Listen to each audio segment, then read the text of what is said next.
அருட்பெரும் ஜோதி அருட்பெரும் ஜோதி தனிப்பெருங்கருணை அருட்பெரும் ஜோதி. எல்லா உயிர்களும் இன்புற்று வாழ்க, வள்ளல் மலரடி வாழ்க வாழ்க. வாழ்க வளமுடன். ஆன்மநேய அன்பர்கள் அனைவருக்கும் என் அன்பான வணக்கத்தை தெரிவித்துக் கொள்கிறேன். இன்று நாம் அறத்துப்பாலில் 5வது அதிகாரமான இல்வாழ்க்கை என்ற அதிகாரத்தில் உள்ள 3வது குறளுக்கு சன்மார்க்க விளக்கம் காண்போம். குறள் எண் 43. தென்புலத்தார் தெய்வம் விருந்தொக்கல் தானென்று ஆங்கு ஐம்புலத்தாறு ஓம்பல் தலை. தென்புலத்தார் தெய்வம் விருந்தொக்கல் தானென்று ஆங்கு ஐம்புலத்தாறு ஓம்பல் தலை.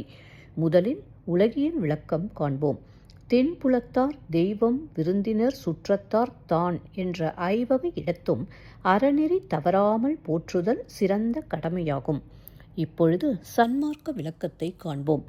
மனித குடியில் பிறந்த நாம் நம் ஐம்புலன்களை நெறிப்பட காப்பதற்கு தென்புலமாக விளக்கும் நம் தலைப்பகுதியில் சிற நடுவில் இறைவன் இருக்கும் இடத்தை அடைவதற்கு சுழுமுனை வழியாக நம் சுவாசக்காற்றை நம் உடலில் உள்ள 6வது சக்கரமான ஆக்கினை என்று சொல்லக்கூடிய புருவ மத்தியின் வழியாக சிற நடுவுக்கு துரியத்துக்கு கொண்டு சேர்த்துவிட்டால் அங்கு சுரக்கும் அமுதத்தை விருந்தாக்கி நாம் எப்போதும் அவ்விடத்தில் நீங்காமல் நின்று சாகா நிலையில் சிறப்புறலாம்.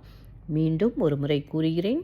மனித குடியில் பிறந்த நாம் நம் ஐம்புலன்களை நெறிப்பட காப்பதற்கு தென்புலமாக விளங்கும் நம் தலைப்பகுதியில் சிற நடுவில் இறைவன் இருக்கும் இடத்தை அடைவதற்கு சுழுமுனை வழியாக நம் சுவாசக்காற்றை நம் உடலில் உள்ள 6வது சக்கரமான ஆக்கினை என்று சொல்லக்கூடிய புருவமத்தியின் வழியாக சிற நடுவுக்கு துரியத்துக்கு கொண்டு சேர்த்துவிட்டால் அங்கு சுரக்கும் அமுதத்தை விருந்தாக்கி நாம் எப்போதும் அவ்விடத்தில் நீங்காமல் நின்று சாகா நிலையில் சிறப்புறலாம்.